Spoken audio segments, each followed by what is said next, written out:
Welcome to Level with Emily Reese. This is music by Tim Wright, also called CoLD SToRAGE. It's for the game Pacer, which is an anti-gravity racing game with elements of combat. The game Pacer is a spiritual successor to the wipEout series, which started in the mid-90s, and Tim wrote the music for 3 of the wipEout games. So here's Tim talking about the evolution and creation of Pacer, which actually started out with a different name.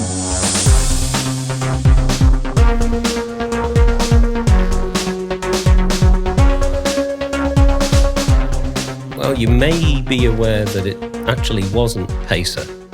So it was Formula Fusion. Yeah, back in 2015, I think.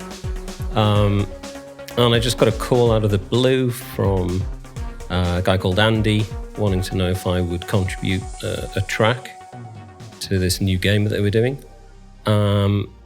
Very, very heavily influenced by wipEout, and also featuring a couple of guys that had previously worked on an iteration of wipEout, and potentially Designers Republic as well.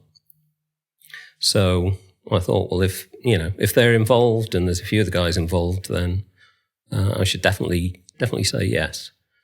So yeah, there was a bit of an agreement. I provided a track for within, I don't know, like a couple of months or so.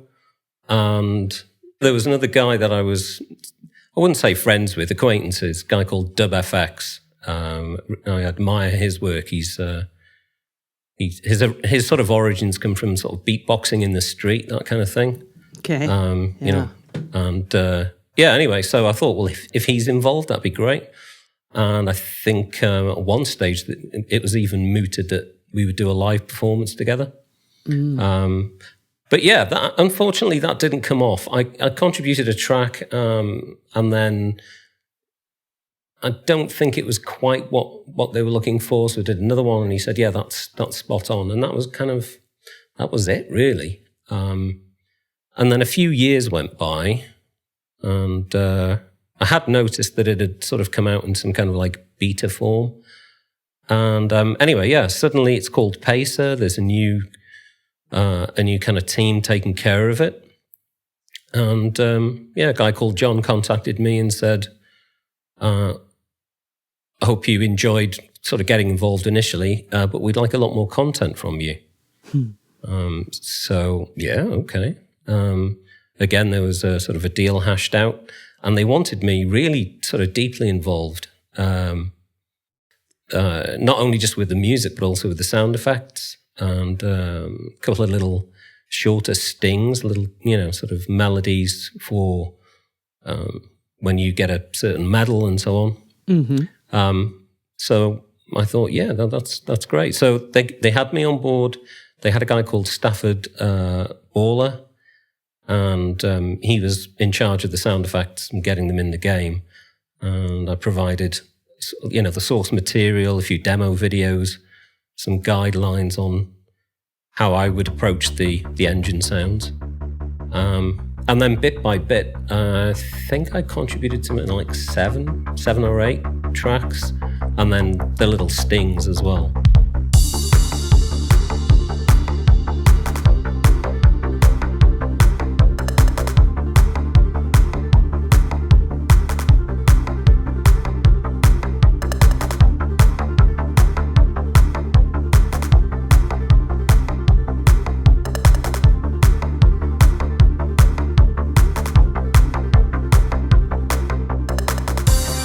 At what point were you aware that it was, because it seems like it's considered a spiritual successor to the wipEout series, which you worked on for a lot. So yeah. At what point did you make that connection right away when you saw the game you were writing for, or how did that come out in all of those years that went by?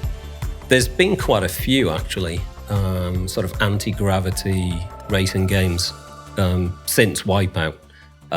Or should I say, kind of while wipEout was sort of the last couple of iterations were coming out, the rumors were that there would be no more. So people started doing some indie development. And there was one called Slipstream, which I contributed a track to, and a couple of other sort of hobbyist projects. I'd usually get the knock on the door. Hey, will you do some music for my anti-gravity game? so yeah, which isn't a bad thing, you know. You know, it's all work. It's all good fun.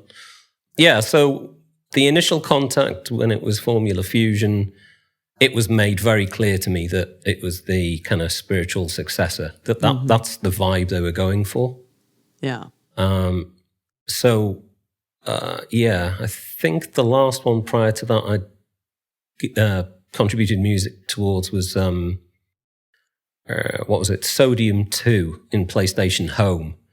Wow. But that was more sort of gritty looking and, yeah, but I mean, still a pretty good game. Anyway, so, yeah, but this was meant to be wipEout, but not in name kind of thing. But when I saw it, if you compare this with wipEout, it's not really. Just to qualify that, I know Ian from Designers Republic, his approach for this, because he was involved, was a slightly different one to wipEout. He wanted to sort of tackle it with fresh eyes, but still have that kind of DR feel to the graphics. So you look at it and you go, yeah, that looks like Designers Republic have been involved, but not to be... you know, wipEout #15 or whatever. Right. And, you know, even though there are similarities. And, yeah, it has a flavor all of its own. And that's something that was very, actually, I was going to say concerned, but almost worried about. So when my involvement got a bit deeper, I thought, okay, what I want to do here is produce music that people will hear, and, you know, if they've heard some of my stuff, they'll go, oh, yeah, that's Tim, that's Cold Storage. Oh, hang on a minute. It's kind of futuristic and spacey and whatever, and it's got that thing that he does, and I don't even know what that is, but anyway. Yeah, you know what I mean? They kind of go, oh, I know your music, and I'll go, do you? Because I don't. But they wouldn't say, yeah, it's sort of wipouty, but not really. That was in my heart. That's what I was aiming for. Yeah. And I think I managed that. It's, if anything, you would say maybe it's an evolution of that style. So yeah, I think that answers your question. Yeah, for sure. I mean, listening to the old wipEout music, which I just love. I love 90s electronic music so much. I mean, I grew up in the 80s. I'm just not that much younger than you. So, I mean, I have that just love for that, all of that. And I hear that in this new music, but also, like you say, it's definitely different. So can you talk about some of those differences? I know you can't maybe describe what makes your music you, but can you kind of talk about maybe some of the things that you were trying to make different between the two styles? I guess when you look back at the music I've written for the wipEout series, certainly for wipEout 1, it was very, very rudimentary, kind of written in a sense of panic, very naive in certain respects. And yeah, I think I've probably mentioned this on occasion in the past, but I definitely feel it for sure now. I think a lot of what made the original wipEout music what it was, yeah, definitely a sense of fear. So I'm writing music for a game that seems to be definitely very different. Psygnosis were approaching license, genuine acts, techno and trance and so on, acts that had a history, and they wanted a definite flavor.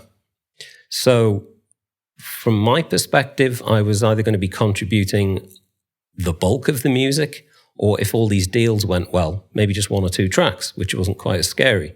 Yeah. Because prior to that, it was all just, here's a new game. This is kind of roughly where we think we should go musically. We want all the music, all the sound effects. Here's your deadline. Go for it. Keep us posted. Give us some demos and so on. And you just have to have confidence in yourself that you're going to be able to hit this style that they're after. And if if you don't, at least you're presenting them with an option that they like. Because, I mean, you probably know, in-house musician back in the day, orchestral, blues, rock, basically they could just come to you and say, write this style now, do it. Yeah. So, but there was no real yardstick. But with this, it was definitely a case of, well, we're listening to Chemical Brothers and Left Field and Orbital and a whole host of other acts. Your music has to be as good as them and really, fit in. So no pressure, away you go. Yeah. And I mean, the biggest confession is I actually hated that style of music. Techno, trance, the kind of music where it's just 4 on the floor for 10 minutes and someone changes the low-pass filter on a bass line with the occasional cymbal and maybe somebody just going, ooh, ah. I like you, I'm a kid of the 80s.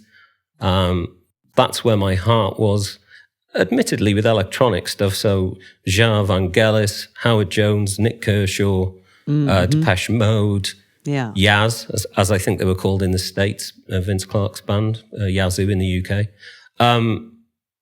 So I beneath that kind of, I wouldn't say I hated it per se, but just had no, I got no joy from it. The sort of acid house and trance and techno kind of world, whereas my brother did. He was a big fan. So that was my starting point. And I'd just come off a game where I was writing sort of ambient and industrial stuff, kind of, I guess, treading on the toes a little bit of Nine Inch Nails, that Trent Reznor, that kind of vibe. And not really know what I was doing there, just experimenting, So the first track I composed was a bit in that style and wasn't suitable. And then I thought, okay, what can I do to accelerate this? So at that time, sample CDs were like getting really big. So in all the music magazines that I'd get, there was all these different East, West, Time and Space, all these providers.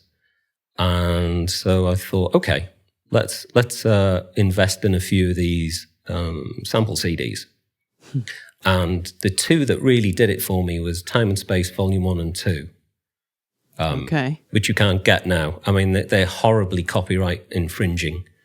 And no, I mean, they're a disaster, which is why I think they were taken off the market. Oh, wow. And but their use was ubiquitous. So I think to an extent, maybe a lot of those riffs and drum riffs and stuff are so much in the sort of common use now that to go after anybody that wasn't, at the level of the Rolling Stones or something would be kind of fruitless. Yeah. Anyway, so I wasn't aware. I wasn't aware of this at the time. Sure. So I was a bit naive from that perspective. I just trusted these people that they knew what they were doing. So I had an Akai S2800 sampler, and I just threw a load of interesting beats into there. Got them all to the same BPM, which meant some were pitched up, some were pitched down. Again, the same with a load of bass lines and melodies and so on. I'd just choose a root key and make sure everything sat timing-wise, because there was no such thing as, well, there was, but it was very rudimentary, time stretching. It just sounded awful. Yeah. So it was easy to just change the pitch. And then back in the day, I had quite a bit of outboard gear, so JD800, Kawai, a few Alesis bits and so on. And so they would, and the Amiga itself that I was using as a sequencer, that could play 4 channels of 8-bit scratchy sounds. So there's a few percussion bits in there. So I set out to write something. And I listened to a lot of these guys that been recommended to me. And I think it was around about that time I felt like I was in a massive playground, lots of toys, and didn't know where to go. So I was dragged out to a nightclub by a few of the guys who were convinced that, I'd get it if they, if I went out there and I danced and soaked up the ambiance, and they were right.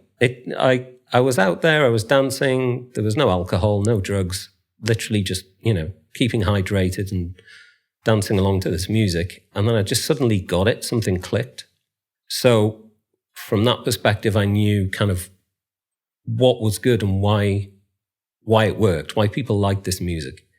And so I went back into the studio and then started lacing some of these beats and bass lines and stuff, but still very nervous. And it shows because those original tracks, they are not atypical. So it's not a case of bit of DJ-friendly intro and outro, maybe a couple of breaks, but keep the same bass line and, maybe some chord progressions or whatever. It's not like that.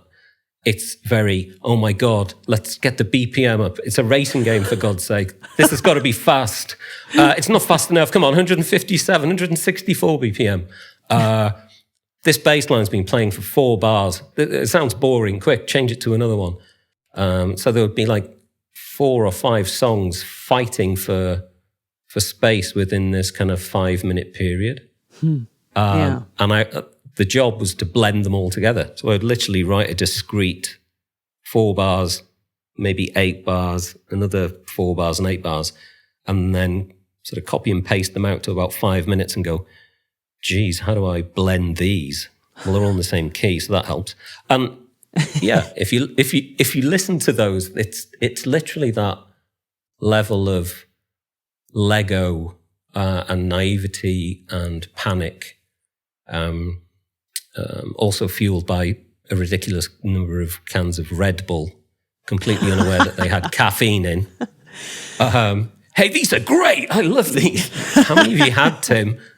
How many of you had? I've had 6. Since when? Since about half an hour ago. Oh my God. Well, Tim, when was this how old were you at this time? Like, what stage of life were you? So what was this? 96. So I was like 29, 30. And you hadn't been writing electronic music yet? No. It really held no interest for me. I've been writing so you just didn't, sort of, standard computer game music. By that, I mean 4-track mod player kind of stuff, for the Amiga and Mega Drive and so on. Mm-hmm. And in my spare time, I was writing, pretty sort of late 80s, early 90s kind of pop with a couple of bands and a few bits of orchestral here and there. Because when people ask me, do you have any musical training? And I guess you'd call it classically trained, as in pianoforte, up to grade 5, which I stopped around about 14, I think, or 15. So I understood musical theory to a degree, rudimentary, and I could read, stave music, stave notation, and my musical taste was reasonably broad, in the sense that I like a little bit of jazz, not like crazy experimental, but kind of people on the fringes of pop that were going off on different directions, like Sting and so on. He was heading off in a kind of a weird way, but still enjoying kind of 80s electronica, like Human League, Kraftwerk,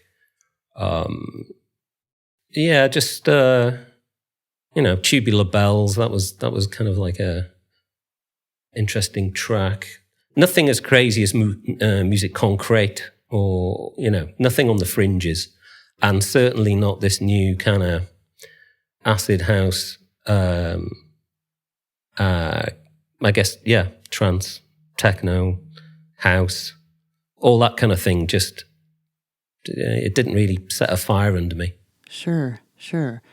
So then, it just became this world that you were in for a while, because I guess probably in and out of, because you worked on a number of wipEout games, right?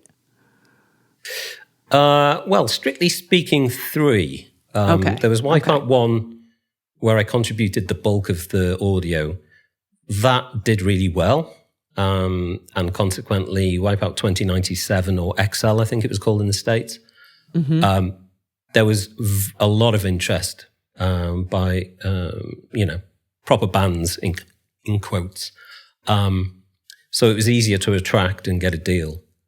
Yeah. And it actually made me feel a bit nervous, because I thought, I'm actually going to get any music on this game. So when it was at a stage where it was reasonably playable, I didn't tell anybody, certainly not marketing. I wrote the track called Canada, and my approach there was, okay, so I was a bit nuts and off my head on caffeine when I did the first one. So I'm going to do a track that is the slowest I can make it for a racing game.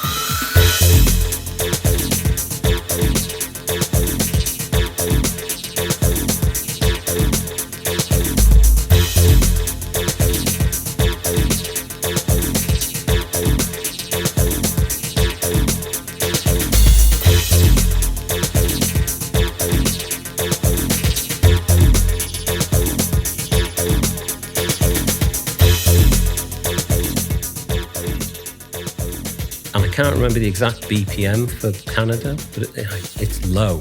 I don't think it's 109. Maybe it's a bit faster than that. Maybe it's like 116 or something. Wow. But compared to like 150 or whatever. Yep. And I think one of the influences there was the likes of Chemical Brothers with their big beat sound. Okay. So the idea there is the driving force is like, you've got that really deep kick every bar or every couple of bars.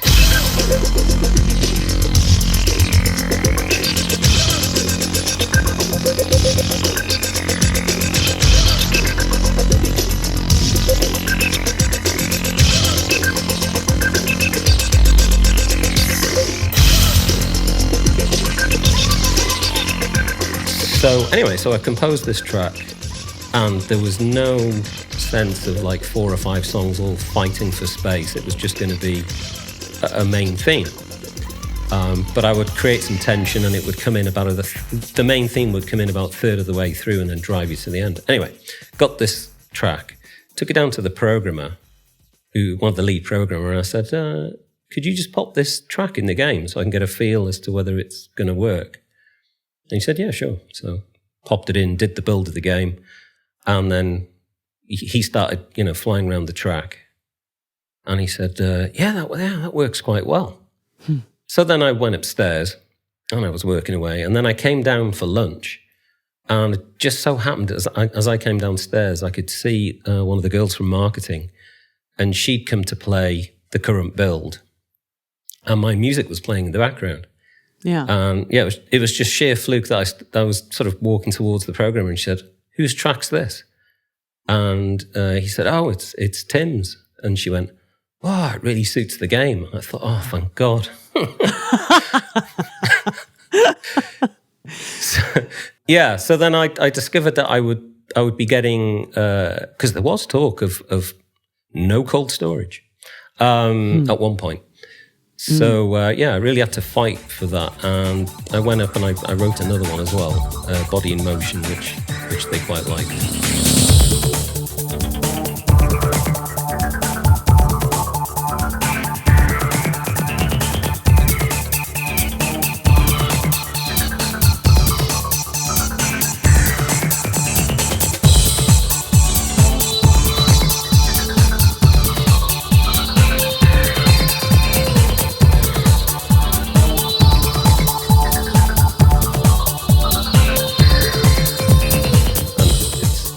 Kind of a fan favourite, I think I'm safe in saying that.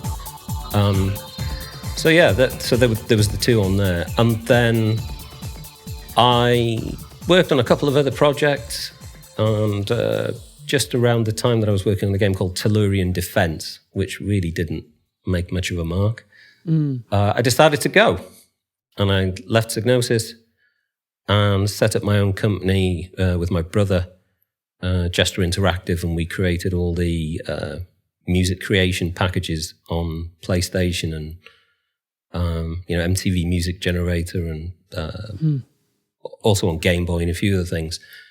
So it was a while before I was officially involved again on another wipEout project. I think I'm right in saying that there was wipEout HD, and there was a bit of a clamour from my fanboys that I should be involved, but either it came about too late, the sort of groundswell, or they just didn't want to get me involved.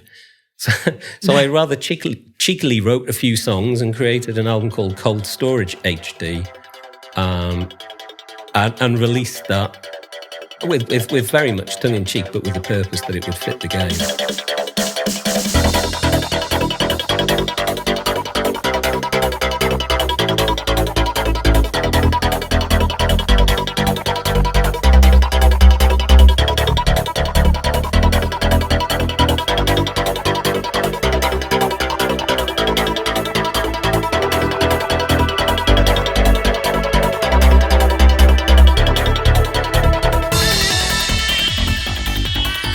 You could play any music you wanted to along with the game, so that worked out quite well. And then, the final one that I was officially involved with was wipEout Pure on the PSP. So I was asked to get involved with that, and I just wrote the one track for that, Onyx. But that's again seems to be sort of well regarded.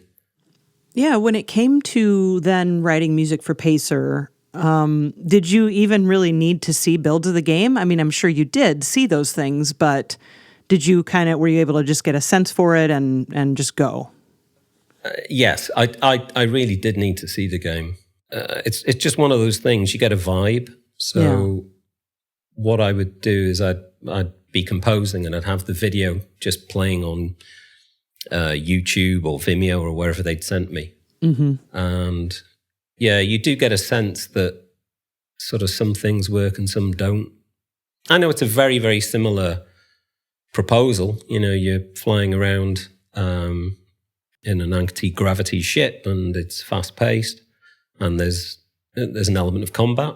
But I think if you look at the original game, the wipEout game, so the first two, I would think they're kind of claustrophobic.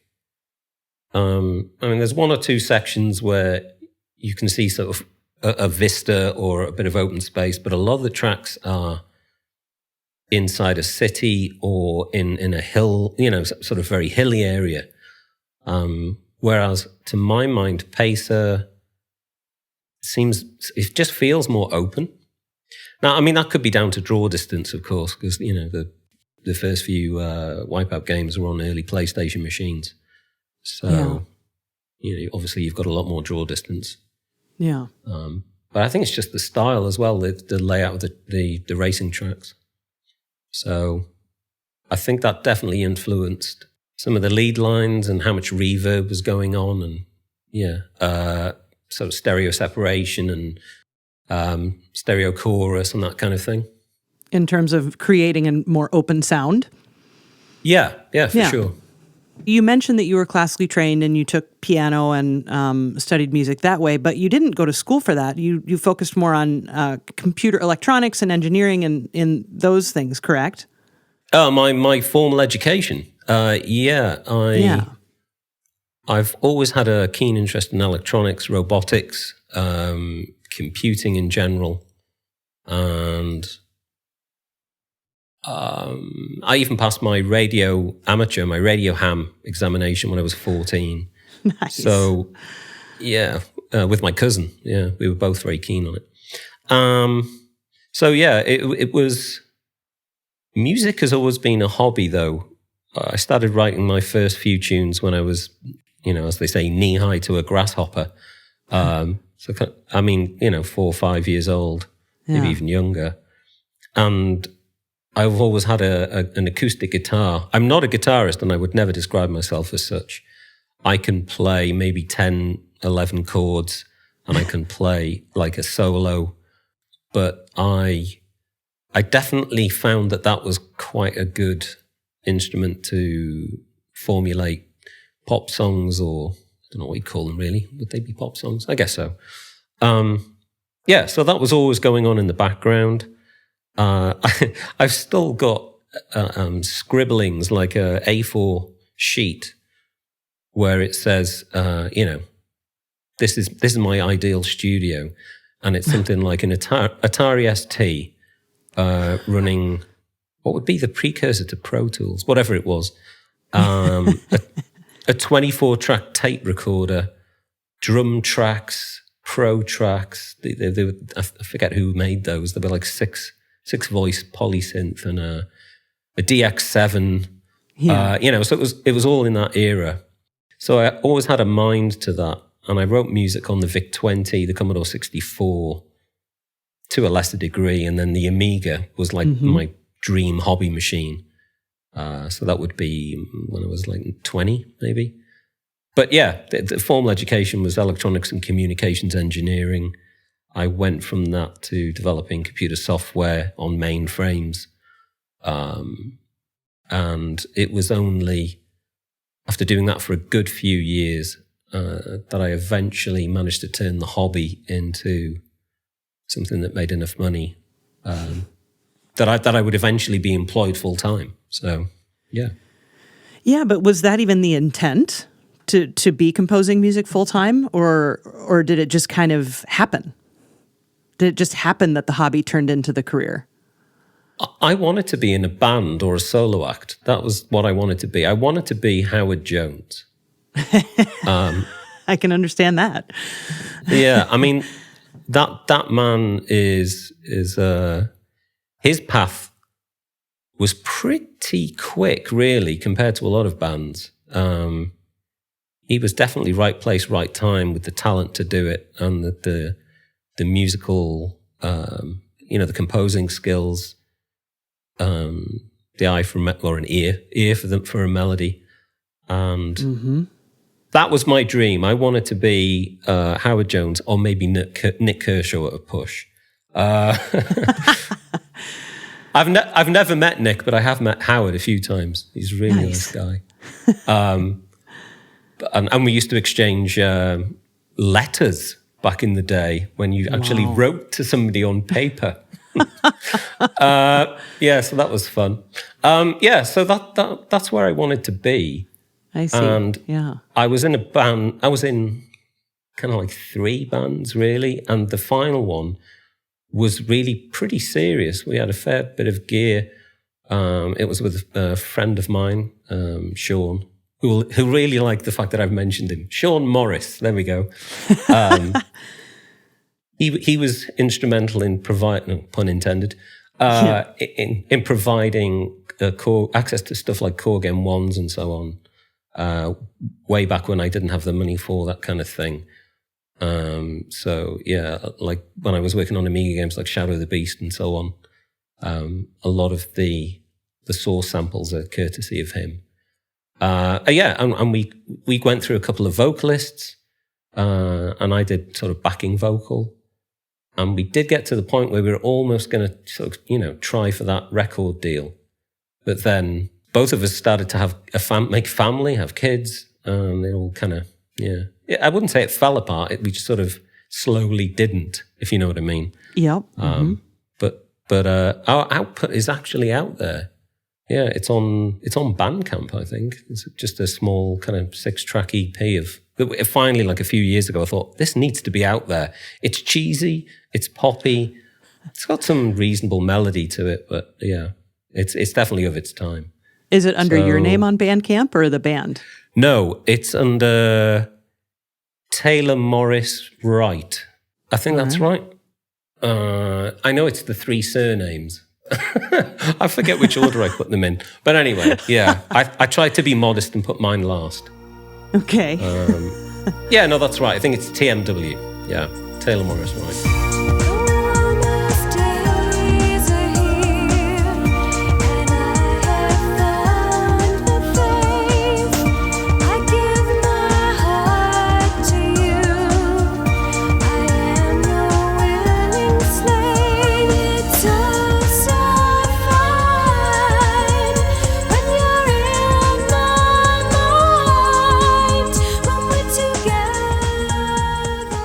And so then now you are doing music full time, but also you do a lot of other things. I was just going to say, I don't think I quite answered your question. Just a sort of caveat at the end there was, yes, I did fall into it. I just carried on doing what I wanted to do, which was write music anywhere and everywhere. And because I contributed music to a few demos, the most relevant is Pugs Eel, Pugs in Space, which became a game on the Amiga. The managing director of Psygnosis heard my music on there and said, yeah, we could use you. And I thought, yeah, he's just saying that to sort of ingratiate me and get a good deal and so on. And then promptly said a few weeks later, so you up for doing some music? And I'm, yeah, well, what did you have in mind? Do you know Shadow of the Beast? Yes, obviously. Well, do you want to do Shadow of the Beast too? I beg your pardon? Wow. Yeah, so that was like mind blown. Of course I said yes. Mm-hmm. But I mean, this is sorry, I'm going to segue a little. This is an interesting tale about knowing your self-worth. So yeah, so I accepted the gig, as it were, and I was put in touch with Reflections, Martin Edmondson, and he said, okay, so you're going to be providing the music and the sound effects. You've got X weeks. This is what we're after. And to be honest with him, he was pretty strong on direction.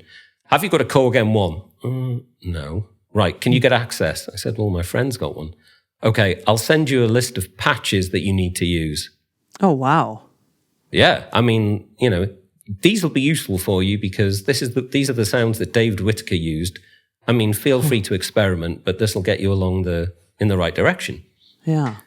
So okay. He said, anyway, so money, what are we talking? And he'd already outlined how many tracks and so on. Mm-hmm. And I was thinking, I would do this for free. Yeah. But then I thought, that doesn't sound good. So I said, just bear with me 1 second. So I went next door to my wife and I said, oh my God, he's asking how much. And she said, well, how much have you got to do? So I told her and she said, tell him £800, which I thought was, you know, good money. So I went back to the phone. Yeah, I've just had a look, Martin, £800. And he goes, yep, that's fine. And you immediately know that it's the wrong price. And he's probably... Yeah. So here's the brief little sort of knowing your self-worth. So I did that. I was happy to do the music. It was great fun. Lots of little stories I won't go into. And I was paid my £800 and I was, you know, absolutely chuffed, as we say in the UK. So fast wind, Shadow of the Beast 3. Martin enjoyed working with me, would like me to do the music for Shadow of the Beast 3. Blah, blah, blah, similar number of tracks, sound effects, £800.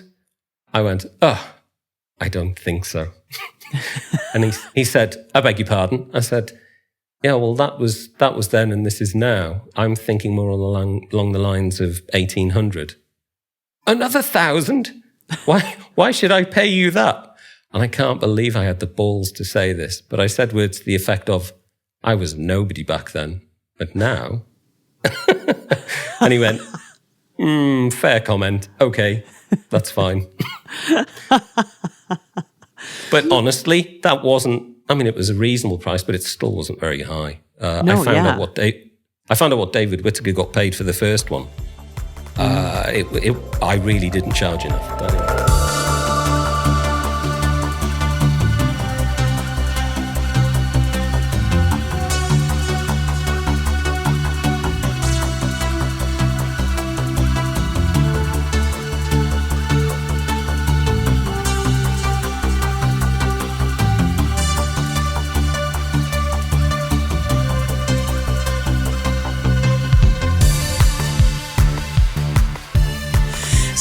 So talk to us about some of the other projects that you're involved in, even now, that don't, mean that you're writing music.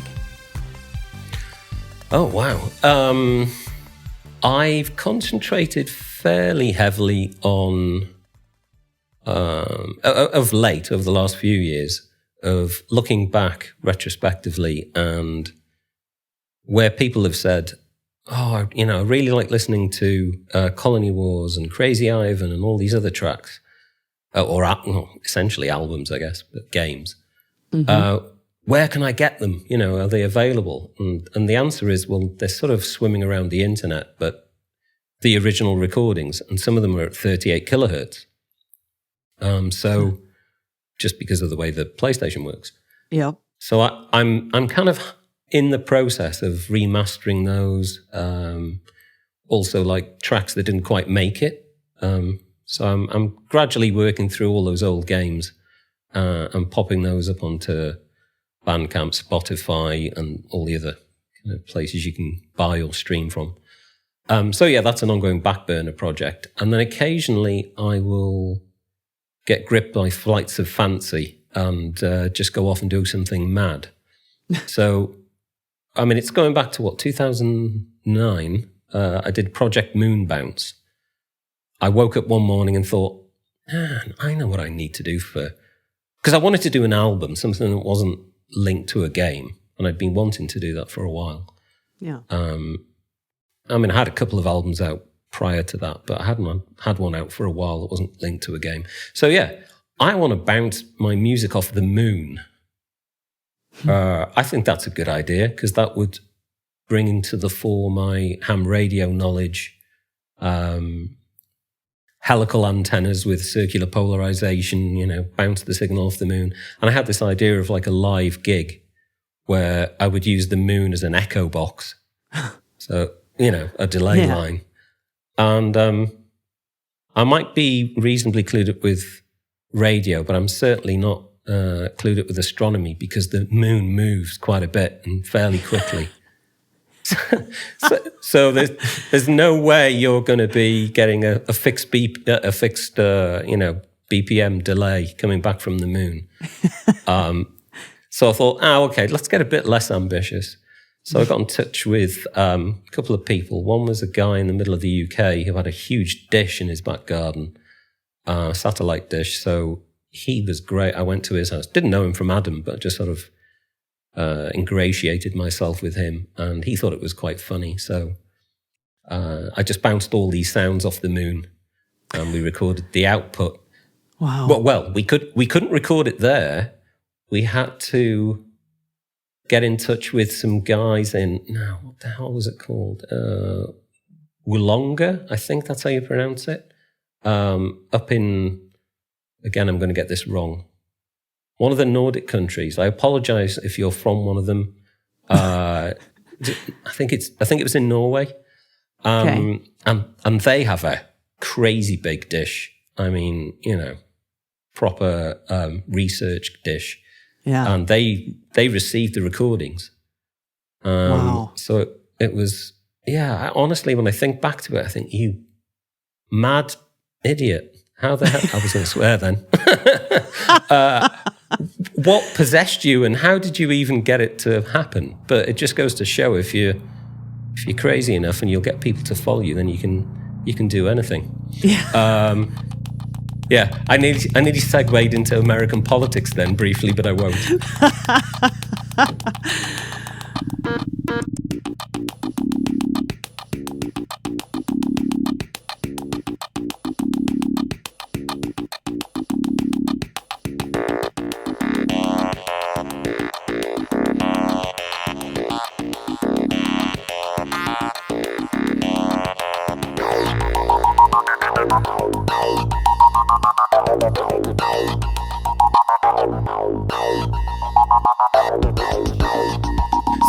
So that was one of my crazy projects. I've got a couple of those up my sleeve that I haven't sort of got underway yet. Okay. I don't know if you're aware of a band called The Art of Noise. Yeah.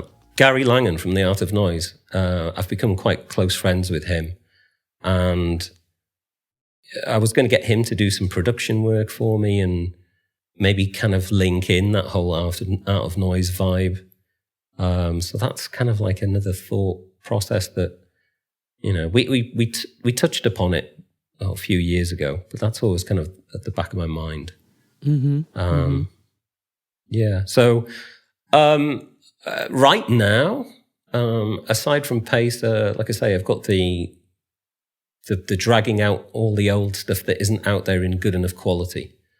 It's like the wipEout music. I remastered that at, I don't know, what was it, 192 kilohertz, 24-bit, just so that the sort of the best recording was out there. So that was a bit overkill, but yeah. So that's kind of the vibe that I'm on at the moment, and I've got a couple of side projects that aren't called Tim Wright or CoLD SToRAGE.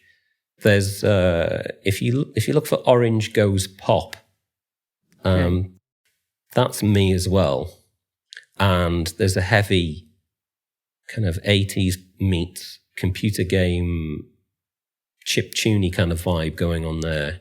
Nice. And that was something that I really got into, and then I had to stop for work and various other projects. But I think I need to go back and give that the time it's due and finish it off. So yeah, always got things on the boil. If there were 7 of me and I was cloned, they'd all be done by now.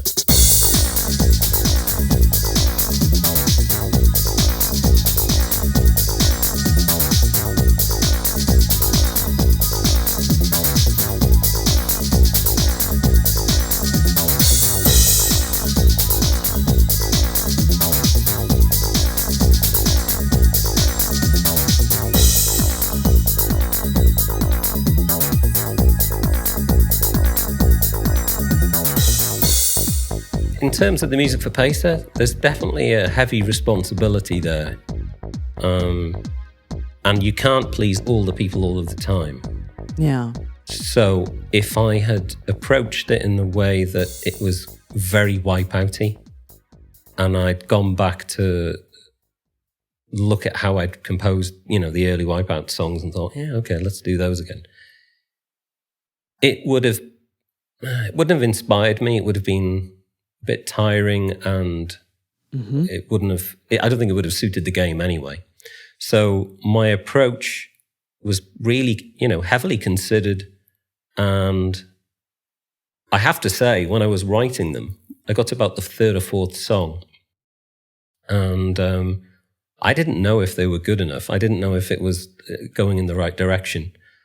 And what I find is it's a good idea to, at that point, stop and go away for a week and not listen to them at all. Do something else.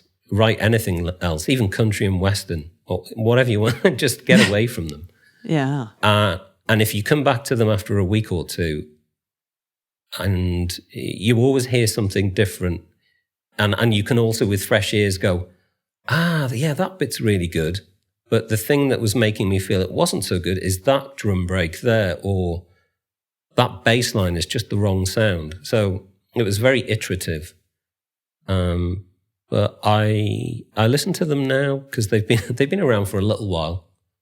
And the 2 that were written back in 2015, they definitely got a different flavour to the rest. But I did nip and tuck those a bit. So, trying to... And which ones were those? There was Sandstorm and R8, D8. Radiate? If you listen to... Yeah, like R2-D2, but times 4. So yeah, so if you listen to those 2 and then compare to the others, you'll see that there is a bit of a different vibe. But they were both, those 2 and the rest were definitely written with Pacer in mind.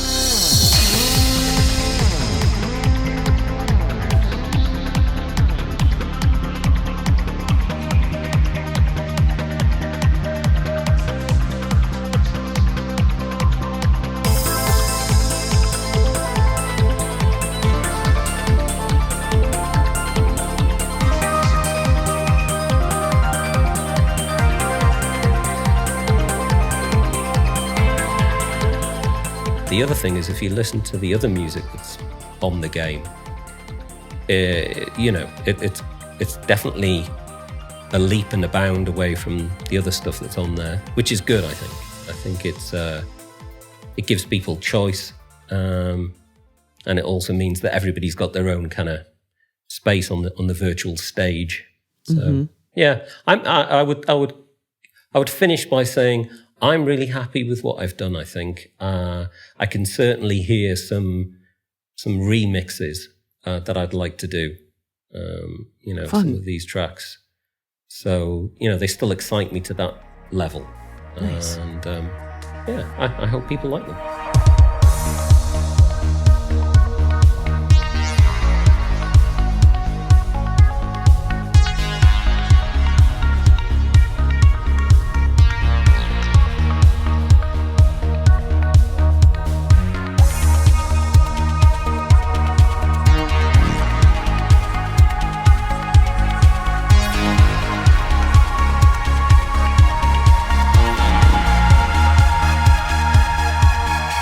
Yeah, if you check out the Moon Bounce album, that's the driving force there was that I wanted to have, as well as the Moon Bounce sounds, was constrained kind of settings for each of the tracks.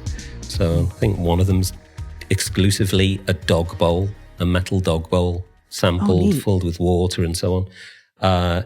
I had a woman said, "Oh, would you like this old sort of like Bon Tempi style organ for free?" And I was like, yeah, my kid would love that. So we had that at home, and I thought, right, you're going to be one of the projects. So I sampled that. Another one was one of those electronic 200-in-1 projects, where you can build a radio and a beeper and a metal detector or whatever. So I got that to make some weird sounds, and even hit the bass of it that was made out of cardboard for a kick drum. So it's an interesting album. And the only other one I would suggest, if you haven't already, is the last one I did called Chill Out. Which no, that's fantastic. In fact, I wouldn't mind you talking a little bit about that. Yeah, that came out of an idea where I was, because I'm based in Switzerland. Yep.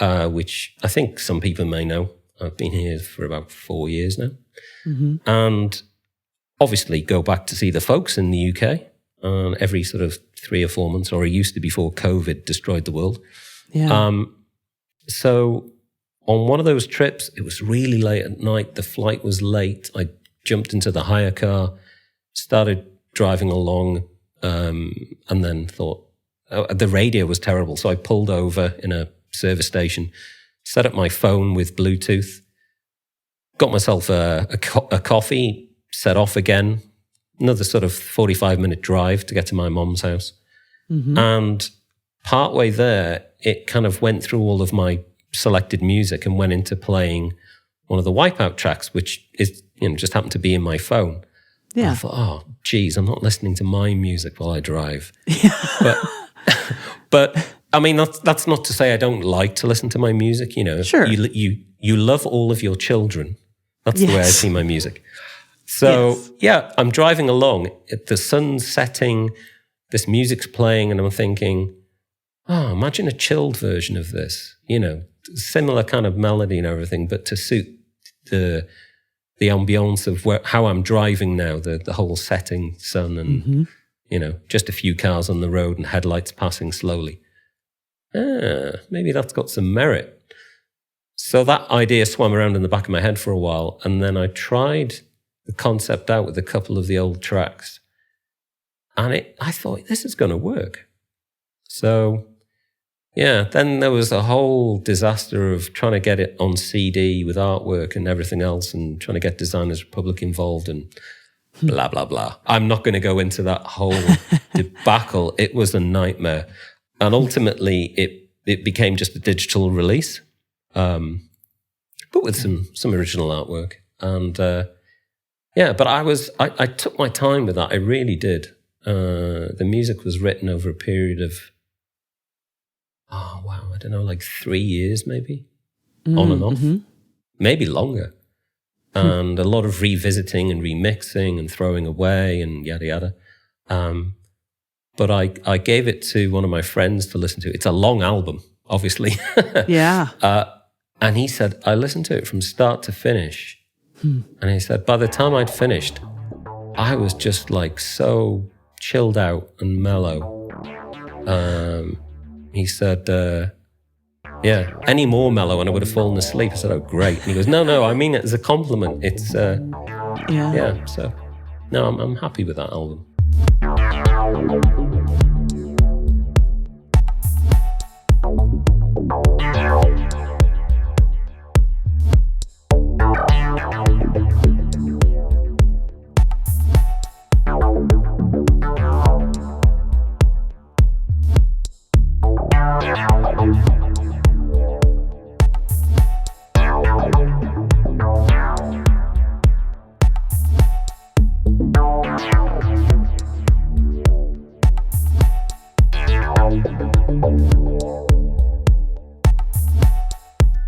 thank you again. Really nice to chat with you, and I hope we get a chance to talk again sometime. Well, I hope so too, and I'll be checking out some of your podcasts.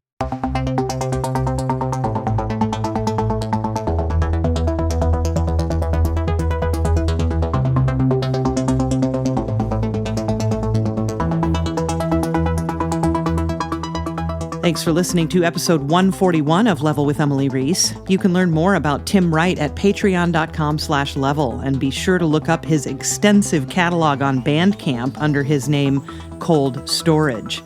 I'm Emily Reese. Sam Keenan is our producer. Say hi, Sam. Hi. You can follow us on Twitter and Facebook at Level with Emily, and learn more about us at levelwithemily.com, made possible by Adam Selvage at Tiki Web Services and composer Brad Gentle. Level with Emily Reese is a production of June Media, Inc.